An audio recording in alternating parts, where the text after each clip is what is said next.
বিদেশি বোনের বাসায় হরেক রকমের খাবার রান্না হয়েছে। আজকে দুপুরের আয়োজন এগুলো, আমাদের সবার জন্য এগুলো রান্না। আজকে আবারও ভরপুর খাওয়া দাওয়া হবে। এর মধ্যে বেশ কিছু খাবারের নাম নিজেও জানি না, জাস্ট মজা লাগে তাই খাই। আজকেও আশা করি অনেক মজা হবে, খাবো। আর নাম জানার পর আপনাদের সবাইকে জানিয়ে দিব কোন মেনুর কী নাম।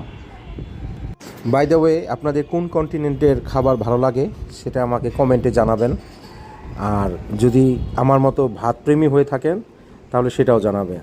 যদি ভাত, ডাল, আলু ভর্তা, ডিম ভাজা এগুলো বেশি পছন্দ করেন তবে তাও জানাবেন।